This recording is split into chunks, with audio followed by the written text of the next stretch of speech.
Kula pernah ceramah kayak di daerah kayak tempat guys nyana embungeun teu lah kula budak kene ieu nya becet teu lah wow di Jakarta geus beberes ju beres eta kori aju nyana tah kiai di Jakarta eta teu disebut dokter andesna teu disebut dokter andesna nyana kieu dokter andes tidak ada tuh nggak kesebut dokter andesnya oh iya mohon maaf oke iya tuh dapat capek-capek cari dokter andes nggak disebut-sebut kula serius sial teh kiai lawan aing panderi beak sia ku aing je cek anu mah naon meureun nah teu sakali mah teu disebut dokter andes atau mentek naon ku aing mah disia-sia mun aing panderi mah sia datang ka mana pangkat kakiaian sia ji cenah ka aing marah tuh teu wau ieu tadi nage ceknya main lain jawara meren. Eta aya pernah terjadi eta kos kitu teh. Ya Masya Allah.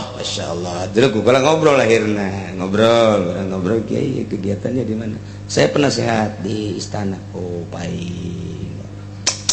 paingan ya budak ya. Jadi kos ke pikiran nah. Iya, Kangjeng Nabi terus baik. Terus dakwah makin menjadi-jadi Abu Jahal teh mengkolna mengona keul nganiayana merod na luar biasa sementara Kangjeng Nabi na nyongsrong jasa hayang supaya ahli Mekah teh iman ka Allah iman ka anjeunna bahwa anjeunna diangkat sebagai Rasul Allah itu na embung jasa ka Kangjeng Nabi nurut Kangjeng Nabi na hayang jasa itu supaya nurut coba eta pan pakia-kia tama percis kos urang Cikupa bogoh ke artis nak embungeun nya na hayangeun datang ka edan atuh pak embung-embung mah deres ieu mah nu hiji hayang itu embung edan tanda mah Kangjeng Nabi na hayang jasa ahli Mekah supaya nyahoeun supaya apaleun supaya caang hatena bahwa pangeran teh Allah bahwa dirina diangkat sebagai rasul sementara ahli Mekah nu dikekentongan ku Abu Jahal teh embungeun jasa nurut ka Kangjeng Nabi atupan Paji Injin nah bahasa mana teh Paji Injin sia nyaho sia Paji Injin eta terus we tapi Kangjeng Nabi jaga dinasehatan ku Gusti Allah Gusti Allah wa qad kudzibat rusulun min qablika fasabaru ala ma kudzibu wa udhu hatta atahum nasruna wa la mubaddila li kalimatillahi wa laqad ja'aka min naba'il mursalin leles atakan ingat ka Kangjeng Nabi Isa diusir ingat ka Kangjeng Nabi Musa ingat ka Kangjeng Nabi Daud Kangjeng Nabi Sulaiman dan nabi-nabi nu baraheula oh tenang dakwah bae terus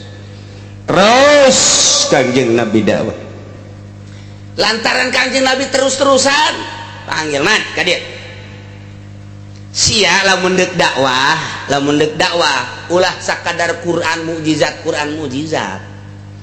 kayak gitu dele kaluhur kaditu atuh ya Kangjeng Nabi Soleh mujizatna dibere onta Kangjeng Nabi Musa dibere tungken Kangjeng Nabi Isa turun rampadan tis langit kahandap kasaksian ku kabehan tah eta tahta nu kos kararitu tak coba sia man namun bener sia utusan Allah perintah kaditu ka Allah supaya kadele ku mata aing wabehan ya neule ai kitu mah aya tak kadele bukti bahwa eta bener-bener mukjizat model kos kitu kami ge geus marahara rese ieu Quran mukjizat teh coba eta teu nyeri kumaha neuk teu nyeri kumaha Masya Allah tah barang geus diomong kitu Kangjeng Nabi langsung asup deui ka jero manah cek Gusti Kangjeng Nabi pohara amat ya si umat terus-terusan didakwahan atas perintah Gusti Allah teh horeng lain narurut malah nang tangan hayang timbul deui datang deui didatangkeun mukjizat anu leuwih tibatan eta hayang kadele kaistimewaanna nyongsrong Kangjeng hayang Kangjeng Nabi ge menta bae kitu ka Allah ya sugan dibere naon mun Kangjeng Nabi Musa eta tungkena dibuat langkon jadi orai segitu gedena. Lamun Kangjeng Nabi Isa dituntut ku masyarakatna ku umatna hayang aya rampadan turun ti surga kadeulepan ku kabehan ngong. Lamun Kangjeng Nabi Saleh eta teh boga mukjizat teh itu onta. Tah Kangjeng Nabi hayang nundukeun umat Mekah, kafir Mekah hayang kena tunduk supaya tunduk teh meureun kudu menta ka Allah yeuh.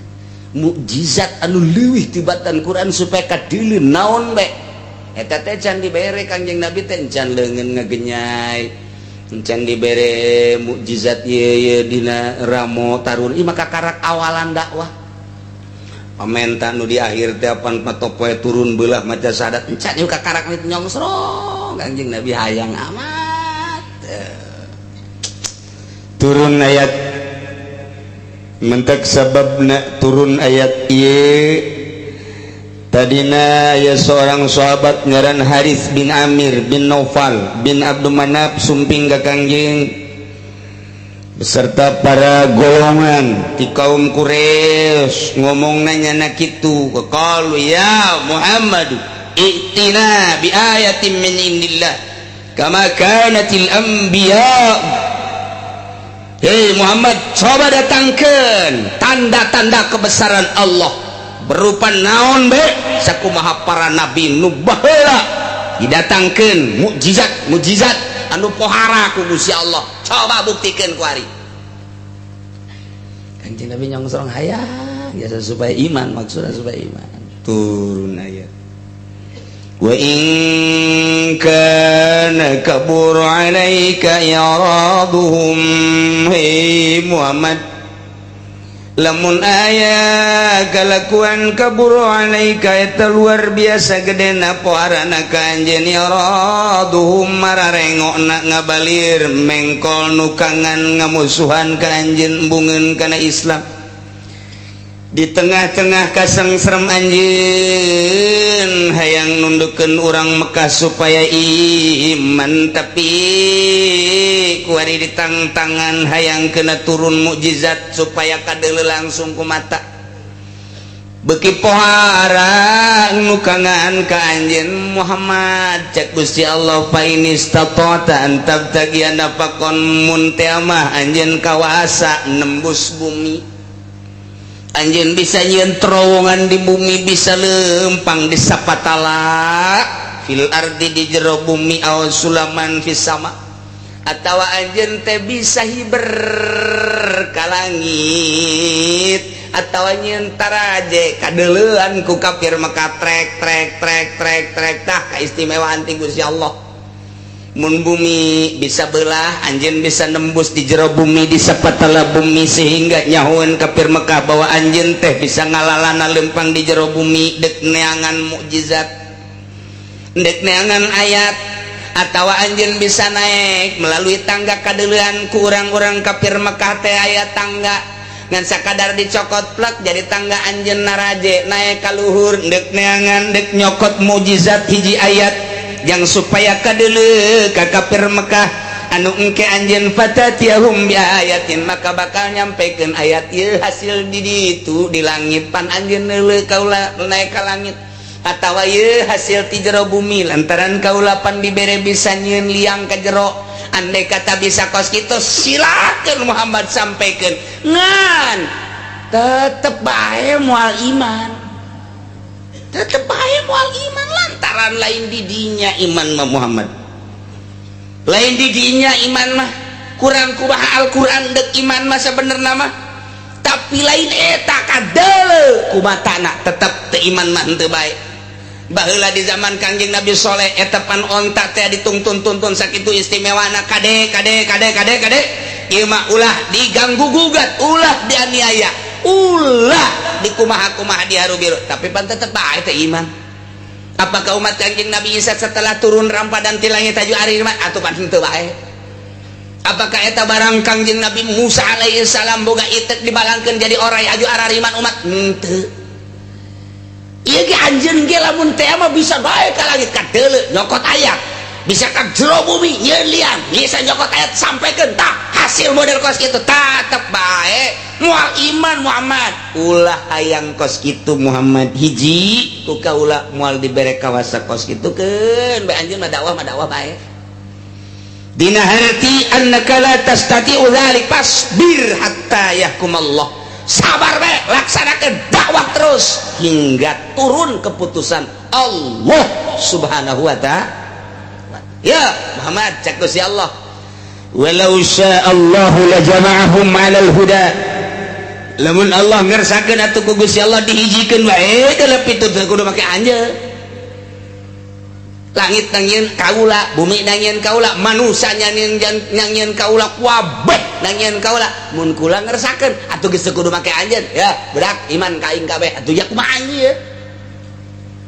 atuh kumaha ieu cak Gusti Allah kan aing teu ngersakeun deuk neuleuh datang ka mana kegigihan dakwah anjeun jeung datang ka mana kabangkawarahan urang Mekah can sakumaha ieu Muhammad terus kang yang Nabi dakwah terus walakin lam yasha dzalik ngan aing teu ngersakeun deuk neuleuh anjeun datang ka mana dakwah teh jeung deuk neuleuh kebangkarahan ku per Mekah lain sakadar kuari man cak Gusti Allah jang deuleueun engke di tahun 2013 tahun 2012 urang Cikupa supaya ngadenge urang Ketos urang Kendal urang Pasar Kemis urang Cilomokonam teman sabodoh lah supaya ngadenge sejarah anjeun kegigihan anjeun supaya nyahol sejarah anjeun keistimewaan anjeun pantang mundur dicaci dimaki diciduhan diusir supaya kanyahoan ku umat kebangkawarahan kafir Mekah menganiaya seorang Rasul Allah supaya kiai engke di tahun 2012 ulah suka Golkar kita kos gitu kan gak Golkar atuh supaya terus gigih pantang mundur terus dakwah tanjurkeun agama Allah pahit pasti kakarak diomongkeun mah ulah sok sedih kakarak tadi ondang ngariung ku tatangga jeung teuing kajen teuing di ditu aya ramean aing mah aing teu kadeuleu kiai meureun pan aing kiai teu kaondang batur mah baralik marawa berkat aya aing mah diondang henteu ulah kajen tah mah sediheuna mah teu kiai ku sakitu bae terus bae terus dakwah terus ajakan konsepna ikhlas lillahi ta'ala mun aya batur dakwah alhamdulillah bisaan aing henteu bisa dukung mun aya batur mantep masya Allah alhamdulillahirabbil alamin nyana mah hebatnya segala rupa bisa doakeun lain kieu si eta diondang di dona aing henteu goblok beureun atuh aing teu kabeuli Innova si eta mah geus kabeuli deui ih tah si kiai kunaon deuleuan kadinya bae bareng tanjurkeun agama Allah urusan kos kitu mah tama geus anggeus Allah mere di Lauhil Mahfuz geus aya tulisanna geus anggeus di udang-udang kurang lain milik urang mah moal cicing bae urang dimiskinkeun ku Allah sedang bae cicing bae urang disugikeun ku Gusti Allah atuh sugih bae geus anggeus jadi masing-masing ieu manusia teh pembagian hartana geus anggeus urang can lahir geus aya di dituna bakal kitu atuh neuk naon make jadi hasud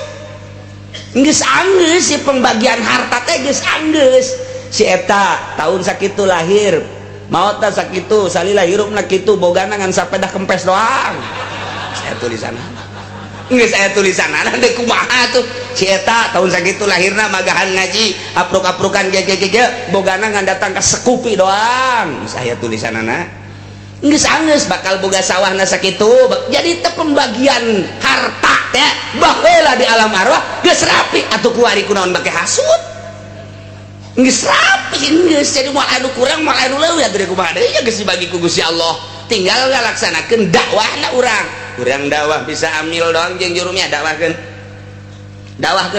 ka mamana ge amil bae jeung jurumnya diondang ngariung ge ilaman lawamila bae pas muludan assalamualaikum warahmatullahi wabarakatuh waalaikumsalam i'lam annal awamila fin nahwi mi'atu amilin ternyata amil eta aya 100 jumlah anak bagi dua, labziyatun wa ma'nawiyatun. Hiji amil labzi, kedua amil bangsa manawi.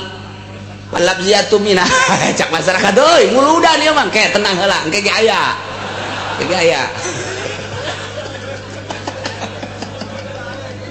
atuh bisa ambil bae engke cak masyarakat teh ulah diondang deui nya mah ilam deui aja nih bisa ada sakitu.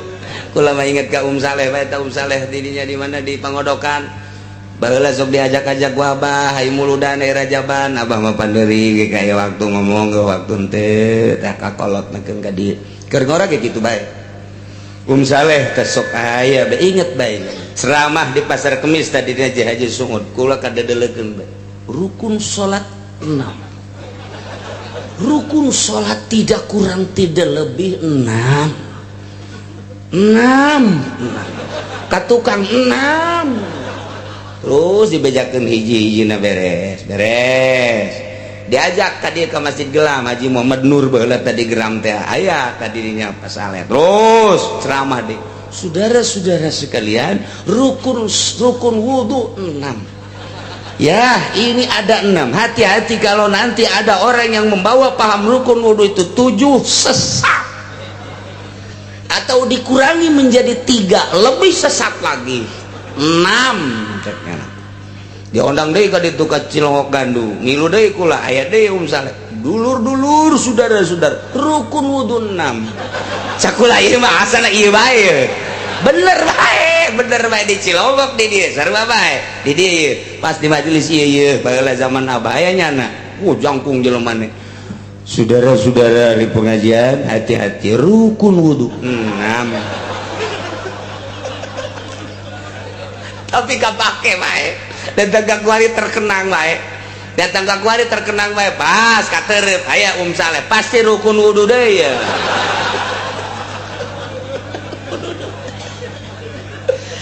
aduh masyaallah tapi hirup eta baheula di Pasar Kemis mah bener diondang teh ka Gelam diondang teh ka Gembor hirup ieu mah lain lalagaan muludan Rajaban teh lain kuari bae di daerah dieu mah kula keur leutik teh kan baheula mah leumpang katerep kemudian kadija kawaru di waru ge sababara masjid ngan asa baheula mah lain ngomong muludan teh lain ngomong terus datang ke etek segala kali itu etek terus ke kawaron muludan teh santri teh asal di bulan mulud teu masak santri mah berkat ambalaya kuara jasa muludan teh baheula mah jasa kanggeus dipanggul ku santri teh jadi bener-bener muludan teh karasa ruhanina aya atuh beteng nage pohana kuari mah ceramah datang ke jam 2 balik mawa aqua nah asal santri gaya nu utah datang ke pondok kunaon sia lapar aing tas muludan sia lapar atuh berkatan cek cenah teh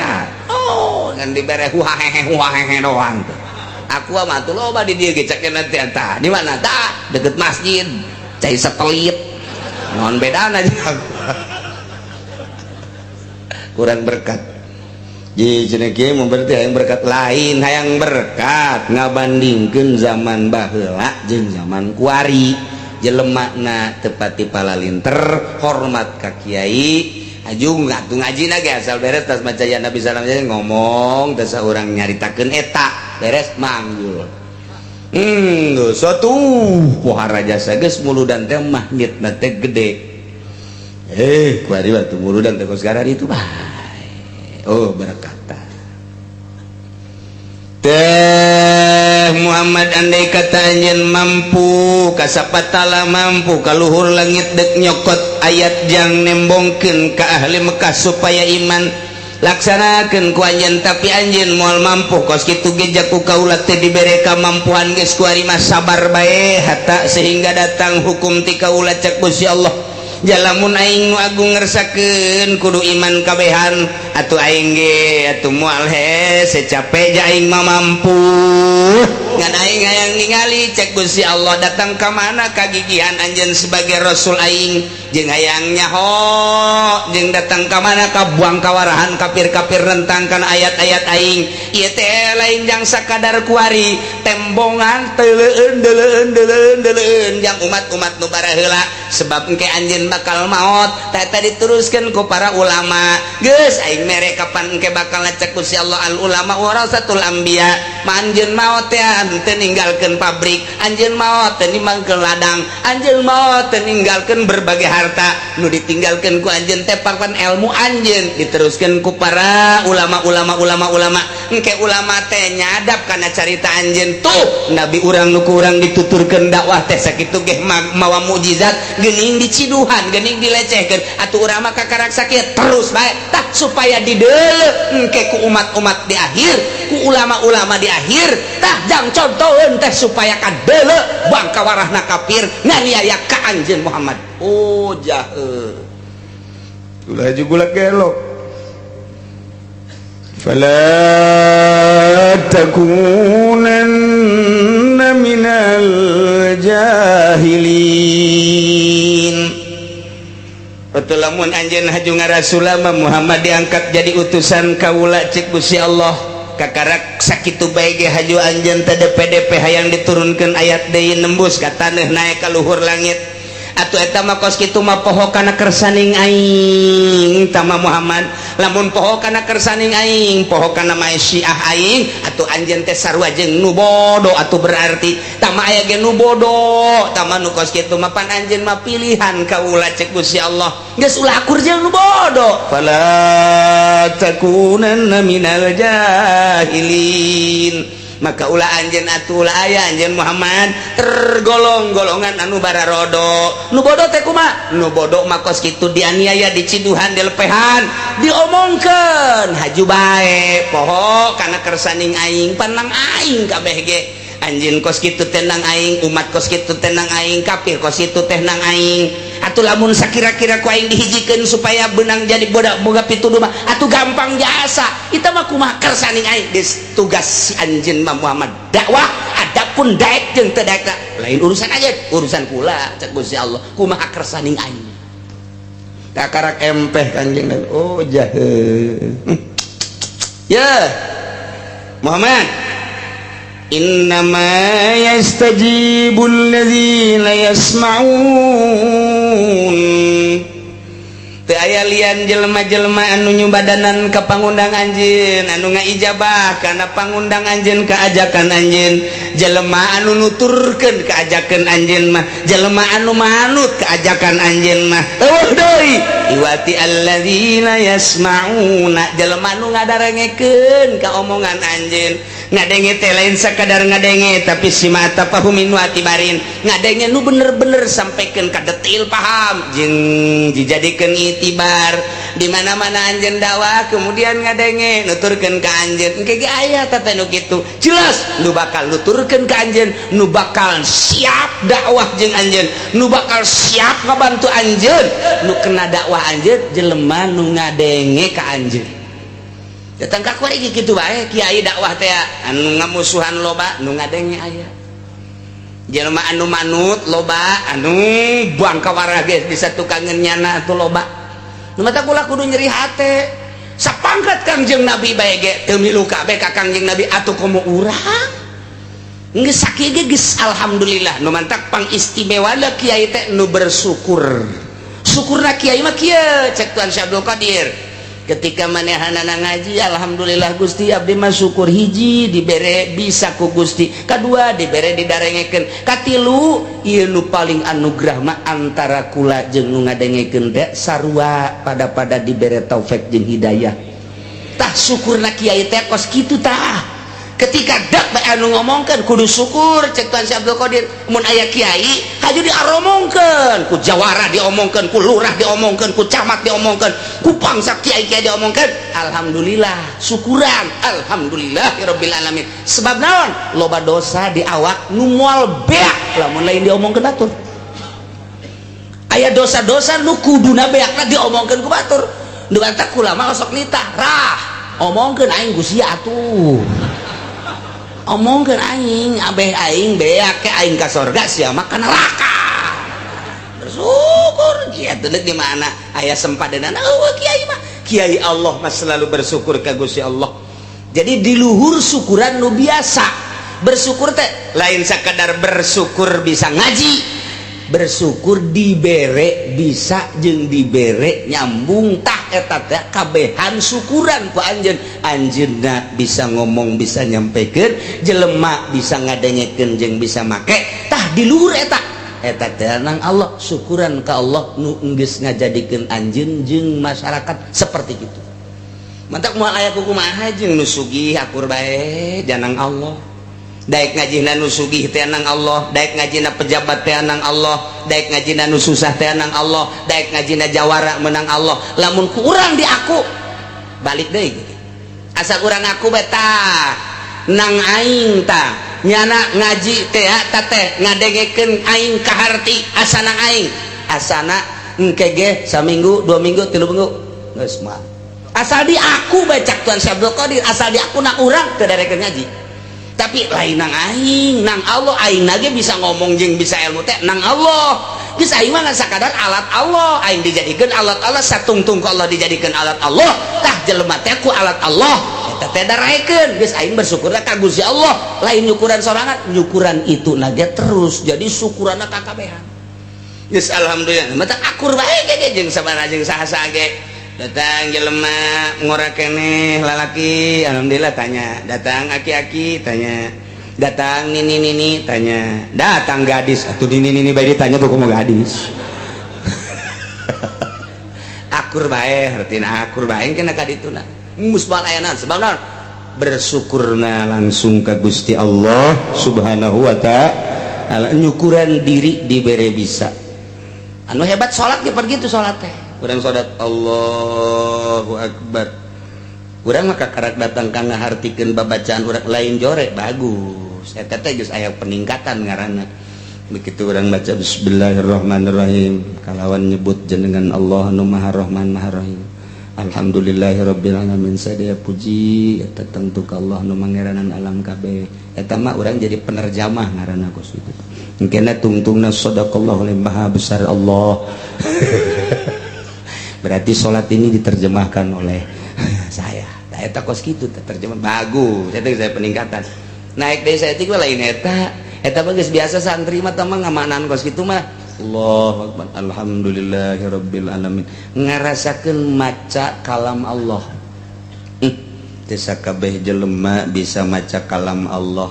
Berateun batur mah tapi ieu kaula mah dibere ku Allah tanaga lisan kabeh dibere bisa tah ukuran eta. Naik deui saeutik lain eta. Ku Gusti ieu keur dijadikeun wayang. Kumaha wayang?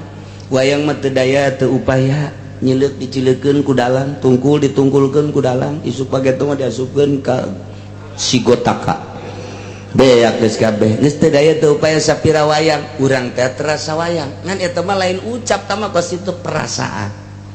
Geus ieu mah ngajina geus gaji rasa. Allahu Akbar teh maknana lain Allah nu agung.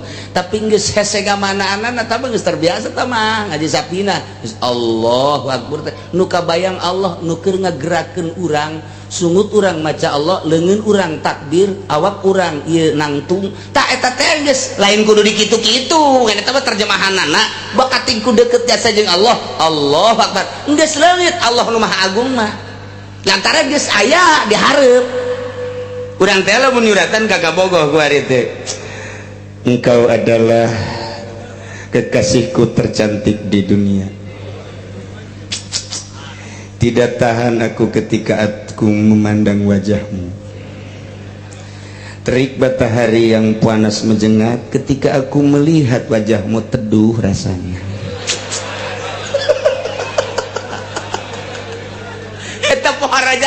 Pohara jasa berjuta bintang di langit satu yang bercahaya. Masya Allah. Wassalam Jeki. Dibaca kok itu ngeleket teh eta bisa teh asa jauh jeung nyana jauh teh jeung bebene urang bisa kos kitu ketika urang hareup-hareupan jeung bebene wajahmu ditolol atuh geus lain ulah-ulah geus wajahmu geus deukeut batoel. Geus toel geus ulah wajahmu kuari mah geus bae langsung toel urang lagi peureum ge ditoel-toel we terus geus lain wayah ngomong lamun jauh urang ngomong lamun deket atuh geus sulit aku berbicara di hadapanmu.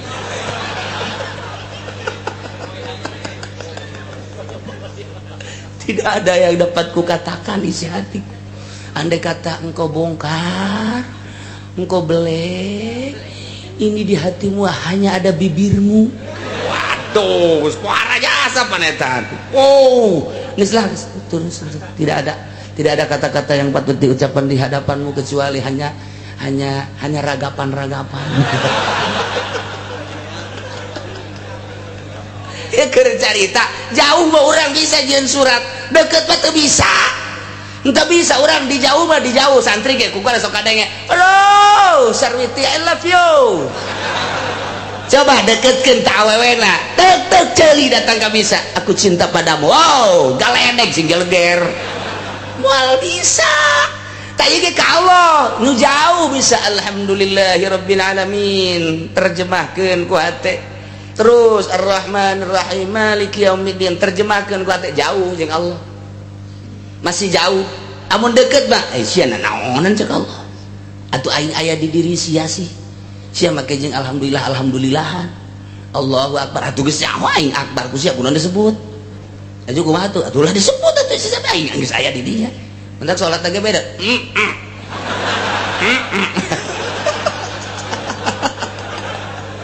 Atuh lah kos kitu mikung ngaranna. Anu mantak tetep syariat ngan geus liwat ti syariat alamna kuali geus alam tariqah. Geus salat lagi geus lain deui asa aya Allah teh Allahu akbar geus lain Allah nu maha agung. Geus hese eta mah hese diterjemahkeun adalah sebab salat perasaan kamari keur di syariat nyana Allah yang maha besar. Subhana rabbiyal azim wa bihamdihi, maha suci Tuhanku yang maha agung. Eta mah terjemahan. Ketika jauh jeung Allah pasti kos kitu. Ketika geus deket jasa jeung Allah. Wa nahnu aqrabu min hablil warid. Asa kadeuleu Allah teh. Kamari mah asa dideuleukeun, kamari mah asa neuleu. Aya asa dideuleukeun mah jauh kene ieu asa neuleu ka Allah teh, deuleu ka Allah. Emang deuleu ka Allah kumaha? Apa aya asma sifatna. Aina lezatna mangke urang edan moal kuat Kangjeng Nabi Musa ge neuk neuleuh Gusti Allah di Gunung Tursina eta teh lain edan-edan teh sakar ngaranna. Sakar teh fana ngaranna. Poho tina dunya inget ngan ka Allah doang fana ngaranna. Tah kuari ge kuari urang tah lamun luhur pangkat kos kitu bae ketika salat teh Allahu akbar. Geus hese jaritakeunana terus babacaan teh asa ditungtun ku Allah, asa Allah bae. Nu manta Quran mah alhamdulillah ditasehna ge pohara jasa besi leuwih alif besi kurang alif. Di samping eta besi aya cetakan nu kamari ye cetakan Dahlan Bandung teh aya nu kurang sababaraha kalimah. Hanya nantaran alhamdulillah di Indonesia loba nu hafizul Quran. Talar Quran ambalaya. Masya Allah. Geus poharaja tinggal ningkatkeun eusina doang. Nu katalar Quran lain lalagaan. Tuh, datangkan nu katalar Quran teh di borgol ku. Nu katalar Quran di penjara. Teh saeutik di luhur anu di penjara talar Quran jeung teu ngaku salah. Geus kos kitu bae di negara urang. Awistakhafa bisunnatin latawang enteng-enteng kana sunnah Rasul murtad nyenteng-enteng kana sunnah Rasul teh murtad kama lau gila lau. Andai kata aya nu ngomong kieu ye dengekeun nya kana Nabi sallallahu alaihi wasallam idza kala laika asabi'u thalatha. Kayan Kangjeng Nabi di mana barang dahar nya nama make tilu doang tuh tilu sanggeusna tilu ieu tas daharna dilamotan kitulah keayaan barang dahar Kangjeng Nabi tilu nya nomor nu digunakeun teh. Nah kemudian mantas digunakeun dilamotan. Nah iyalah sunnah Rasul cek urang teh sebab Kangjeng Rasul lagi gitu. Ngomongnya laisa biadabin, laisa ada biadab. Kos itu mah lain adab ceknya na. Emang kunaon? Atuh hiji ngadaharna korma lain sangu. Lamun nya dahar sangu moal ku tilu. Geus mah lain adab teh mah situasi bae teh mah kos kitu mah. Murtad eta kos kitu. Sing ada sunah Nabi. Ulah sok make dihela-hela. teman tuh nggak ada harapan kolor mah ini orang pan sanggup teman lain ada teman lantaran atau kapan lamun tilu bayar sanggup kia tuh mal bisa teman nggak selain adab teman terpercaya gue mah eta kos gitu adab teman situasi baik murtad lain saya tidak kan ngomong gitu sing ada lah keguyon ndek lima baik ngan ulah ngalengitkeun sunah rasul siapa nonton nuturkeun sunah duh can bisa cek yana molos baik ka dieu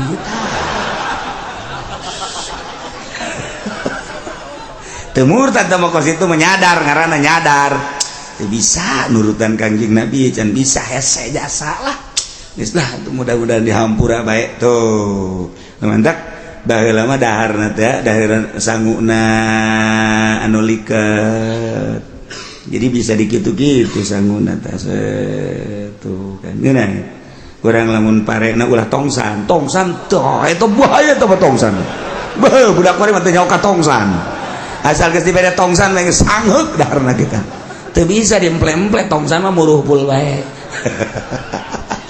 bayar nah lamun geus pare bulu mantep jasa bagolok mun ku ari mah ngeunaheun geus nikmat tilu bisa sanggup ge diemple-emple tilu tuh nu mantap ku ari aya ti pamarentah teh naon ngaranna bulog itu pemerintah zolim sebab tuh bisa pakai tilu kan nah iya pemerintah jahanamnya nah orang aing dek tilu kayak kusabab bulog tuh bisa wah raja blonnya raja ya nggak cukup cak raja panggil kunaon sih belon aing dahar tuh bisa nuturkeun Kanjeng Rasul gara-gara sia mere bulog aing coba ge hese jasa tuh hese aing rakyat dibere bulog aing sia geuna bae ndek ge aing ngeuna sia teu ngeuna.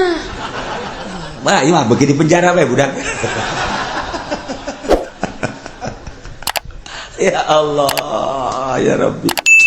Awas ya Dek, ulah ngenteng-ngenteng kana sunah Kangjeng. Nu mantap kula pernah didebat satu ketika kula muludan moal dicaritakeun di tempat di daerah urang keneh, daerah urang muludan.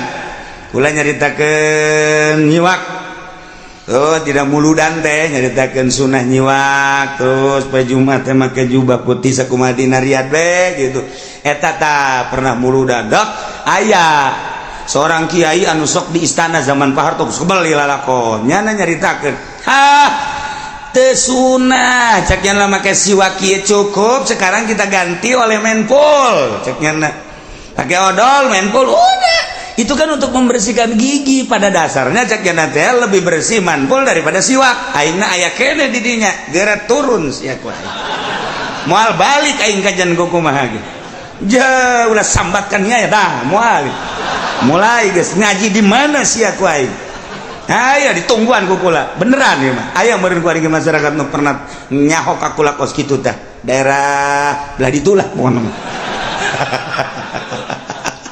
terus nyeritakan jubah nggak usah ini Indonesia nggak usah pakai jubah itu adalah Arab sekarang di Indonesia pakai batik lah pakai safari lah nggak usah Arab-Araban kita bukan orang Arab 2 poin gue gak ada turun sia kula geus panas jasa kula ieu keur ngora geus kebal tau keur ngora kali henteu turun nyana kukula disambut langsung sasalaman langsung dipeluk kukula sini duduknya sini nyana geus lain deui sini Pak Kiai ngaji di mana langsung kukula ditanya di forum harita nus ditadar nanti dulu setelah dahar ya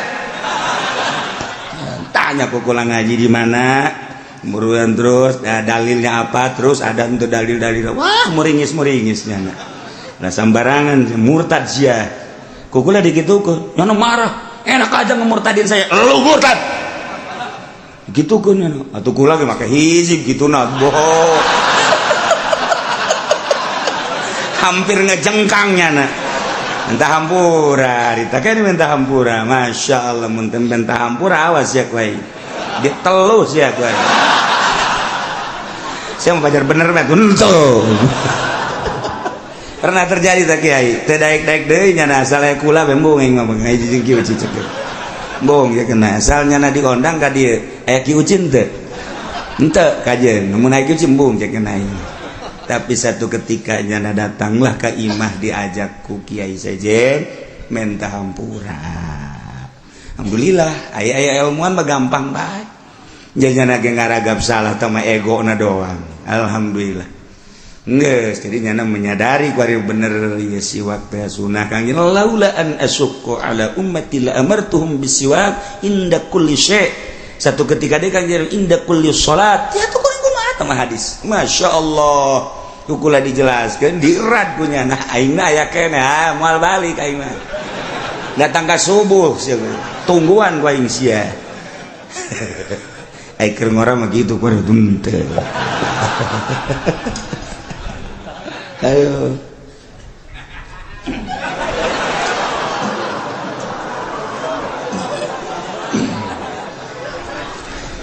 Atawa kieu. Galim azbarak fa innahu sunnatun. Tah kuku potongan tah sunah nabi tah galim azbarak. Sunah nabi tah potongan kuku pae kemis. Motongan kuku teh pae kemis, pae Jumat eta motongan kuku. Mimitina ku Imam Ghazali di bejaan curug katuhu heula. Curug katuhu tadi jari bugang, nah, terus jari manis, kemudian cinggir, kore ka cinggir kenca, gade tak eureun di jempol katuhu. Kitu dititana, lamun kos kitu engke milik dareket milik dareket bener sampai sugih teh tina ngeuretan ge hiji poe kemis, nomor gadot cara ngeuretan kos kitu eta mawaan kana sugih. Paingan aing dagang rugi bae. Itu ngeritan kuku ke sadaek jeung nyana. Sadaek saya teh wal beres pas salasa ngeritan kuku. Rugi sia dagang karungna ka jeung kuku mah ge. Moal untung. Pas salasa mau sampai ngeritan kuku sial. Pae kemis, pae Jumat. Mun pae kemis sapoe, mun pae Jumat isuk-isuk. Geus kuku, kemudian kumis, janggot rapihan. Kitulah sunnah Kangjeng Nabi urang Kangjeng Nabi Muhammad sallallahu alaihi wasallam. Cek Kangjeng Nabi galim azbarak fa innahu sunnatun. Cek aya jelema ngomong, tuh tegan kuku sunnah Nabi tah. Kumaha ngomong la afulu wa in kana sunatan. Moal aing mah. Moal dikeretan sanajan sunnah, moal aing mah moal keretan kuku murtad. Berarti istizanya eta maksudna ngalelemekeun, ngahinakeun kana sunah Kangjeng. Moal mah moal bae, ulah ngomong-ngomong kieu. Moal aing mah moal ngeretan sanajan eta sunah moal. Ulah ngomong kos kitu. Moal mah moal bae moal wakalan lah. Geus cukup henteu teu murtad kos itu. Kunaon emang moal wakalan? Henteu moal bae moal wakalan. Henteu naon. Lain geura keretan eta sunah. Kajenting geulanana moal bae heula. Henteu masalah. Ima engke ieuna paranti naon ngaranna capitanana kurang bagus sok nyeri malaka atau malaka bae heula serem kos maung lah ieu mah kajeun henteu teh mah kos kitu mah mana ya kiai sok paranjang teh kukuna teh kiai bae panjang kuku da bareng ditanya kiai kok panjang kuku kieu cenah kiai batur mah nernak ayam kula mah nernak setan di dieu tadeuy kiai blon. Iya ngomong kos gitu teh sembarangan. Moal gula mah laaf qulu ingkana sunatan. Moal motongan gula mah sanajan emang eta sunah moal kajeun kuku bage. Masyaallah karim eta murtad. Iyalah ngabohongkeun ka Rasul, ngabohongkeun ka Nabi, nyarekanan Nabi, ngenteng-ngenteng Nabi ngahinakeun, kangaran Nabi, ngaran Allah, perintah Nabi, janji Allah, janji Nabi. Nah, ancaman Allah, ancaman Nabi, atawa teu percaya ka saayat betina Al-Qur'an anu geus mujma' ala tsubutiha, atawa nambahan saayat, atawa sahuruf, atau ngurangan, atau ngenteng-ngenteng sunah Nabi. Nganggap ka sunah Nabi ngalecehkeun ka sunah Nabi ieu murtad naudzubillah min zalik wa min dzalik. Kalayan inayah ti Gusti Allah alhamdulillah urang neruskeun lalakon nu kamari urang maulidan bahwa Kangjeng Nabi teh dilahirkeun tanggal 12 Rabiul Awal bertepatan jeung penyerangan Raja Abrohah nu dipimpin ku Abu Rigol untuk menghancurkan Baitullah sebut tahun gajah. Tuluy Kangjeng Nabi diutus di Mekah umur 40 tahun. Tuluy Kangjeng Nabi hijrah ke Madinah. Di Madinah berjuang Kangjeng Nabi 10 tahun. Di Mekah sabada diutus 13 tahun. 40 jeung 13 sabarang haji? Cepet ini ada hujan. 53 jeung 10. Bener ente sih udah kieu. Aing masa tepatnya percaya hitungan. Jangan menghitungna sok salah. Kamari ditanya bapana Kangjeng Nabi Yusuf, Ibrahim. Wah. Teu beres ya mah.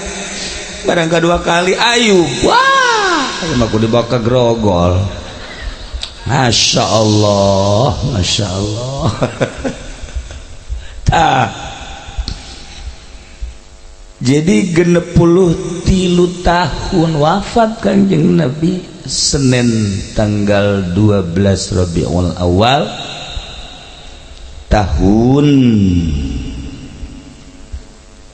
tahun hijriahna tahun seberapa? Cepet atuh kamari kan sekarang sabaraha poe. Culat cilik kene bae. Wafat Kangjeng Nabi umur 63 tahun. Tahun hijriahna tahun seberapa? Masya Allah. Isi udah ngaji naon atuh. Ya Allah kamari. Atuh eta di Madinah sabada hijrah sabaraha tahun.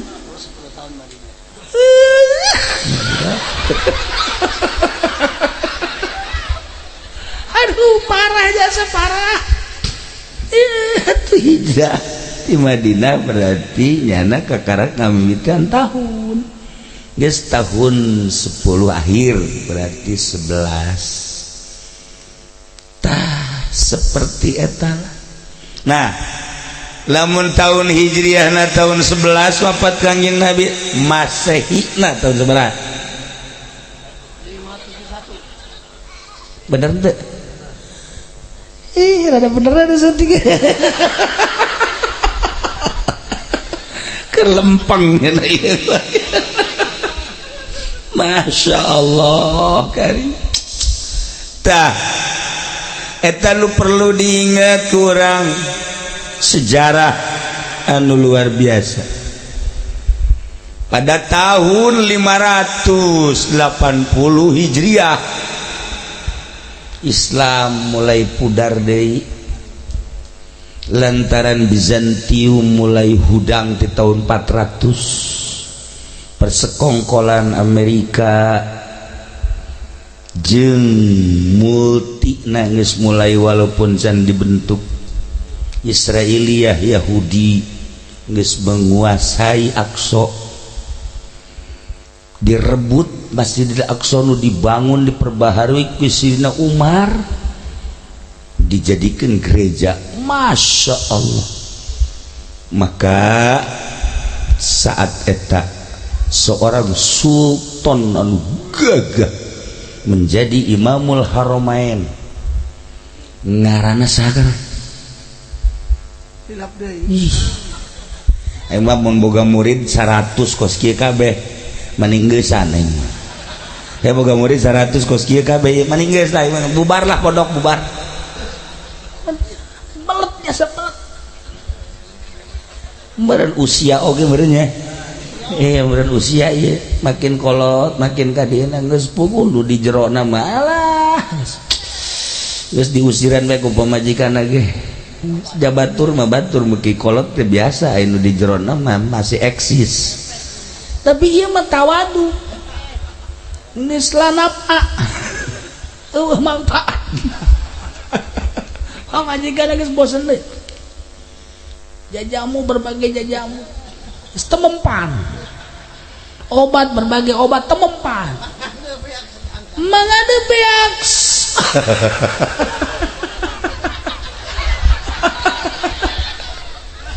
aya nu mere resep cah nu merah resep pakai mangande. Ya naneangan kau tangkal aya meureun 2 karung mah. Elek bobule mah.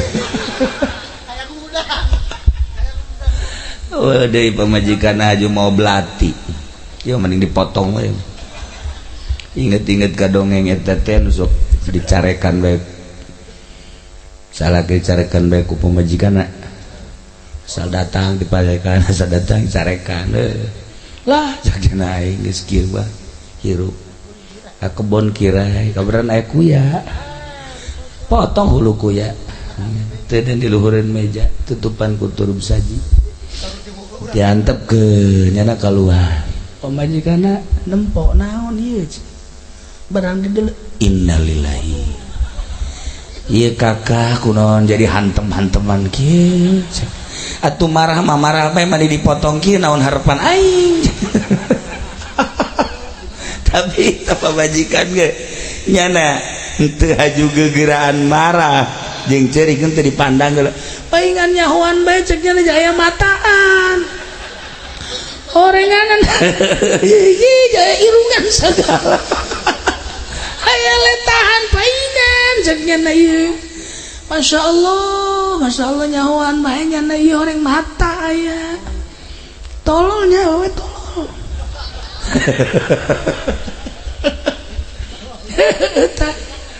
Aduh, barang datang salakina teh diasupkeun deui ka dinya. Langsung nya ngagedepret Kak. Kuda. Atuh kula sanajan marah bae ge tah mah watek Kak. Ulah aju hantem-hanteman. Lah, salakina teh bongan. Boga duit marahan bae teh. Encan ge nyandung geus bebeakan marah. Geus ka ulah sok kikituanan Kak. Eta aduh, kahayang kula mah kula marah ge hook ka eta. Eta kunaon dipotong. Lah, bongan lah. Anjur kan tuh ieu cek salakina. Tunggul na kene. Aya. Nanyakeun tunggul.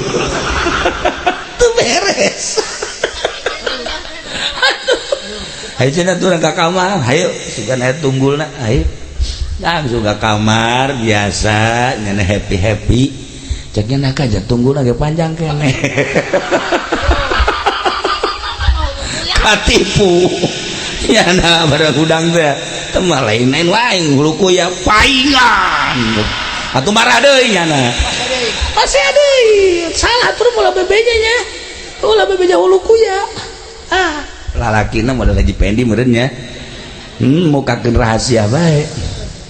Teu boga akal.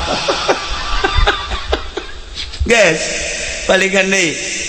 Nah, ieu tahun 580 seorang sultan ngaranna saha Haji? Ayyubi. Salahuddin Al-Ayyubi. Ingat ka Salahuddin Al-Ayyubi waktu orang ke Mesir. Beuh, kajepen di Mesir pohar. Asa panghebatna bae meureun nya. Pan urang Mesir mah sebenarnya garagah, garelis. Nyelenyana. Asa bebeneran di solearna teh asa bebeneran. Ngan peda buntutan doang. Aduh Gusti Allah. Nah, Salahuddin Al-Ayyubi nyana ceramah di Mekah, ceramah di Madinah, nu diceramahkeun kebersatuan umat Islam lantaran Aqsa berubah tina masjid nu dibangun diperbaharui ku Sayyidina Umar menjadi gereja. Urang rebut kembali eta umat Islam Madinah, umat Islam Mekah, tamu-tamu munggah haji setuju kabeh. Tetapi kan kesulitan kumaha ye carana ngumpulkeun jelema sadunya. Maka Sultan Salahuddin Al-Ayyubi nyana nyieun sayembara saha anu bisa ngalunkeun siiran-siiran jeung pujian-pujian ka Kangjeng Nabi bakal dijadikeun nomor 1, pemenang nomor 1, nomor 2 bakal diberi hadiah. Wah, Yaman. nyieun, Turki nyieun, Mesirna sorangan nyieun, Irak, Iran wabeh nyararieun. Naon kitu ngaranna? Siiran langsung ditilai tina sekian puluh nu menang adalah Ja'far al-Barzanji. Eta teh anta syamsun anta badrun anta nurun fawqa nurin anta iksiru wa ghalli anta misbahu suduri ya nabi salam alaika ya rasul salam alaika ya habib salam alaika salawat ya nabi salam alaika. Ayo ada sorana resep asal ngadenge galedeng. Salam alaika salawatullah alaika anta syamsun anjeun Muhammad lir teu beda jeung panon poe caang anu luar biasa, bahkan ngaleuwihan ti panon poe mah ngan sakadarnya angan alam jagat raya. Subuh riem jol panon poe ya Allah beungit Haji Pendi anu okos disolear kadeuleu, beungit Haji Rusdi ge kadeuleu sakitu kasepna maksudna okos cepot. Haji Rusdi masyaallah Robi Sugara bey ngan eleh jangkung eleh mancung eleh gede sama ngaranna lain. Haji Masuri masyaallah lamun dideuleu kurang pohara jasa bobogohan beak mobil hiji. Batur mah jantilok kayak boga bobogohan tilok beak mobil hiji ieu mah bobogohan pleng bae spion eueuh. Balik kadinya ditanya ku Haji Wati spion ka mana lah budak nabrak ya nabrak mah tilok dua ieu dua kabeh. Ya Allah ya Rabbi menang saminggu sen eueuh. Cak Haji Wati aya sen ka mana sen ieu tabrak deui bae. Emang dipake ku sang budak ngaranna ge lah cek cenah teh sen eueuh. Masyaallah karim. Tilu eueuh setirna. Ketilok aya nu kitu bobogohan jeung setir-setirna. Kaopat kali leumpang suku cak Haji Wati ka mana mobil. Lah. Jual cek cenah teh. Sejarah luar biasa eta. Masya Allah ada bajingan jasa tuh.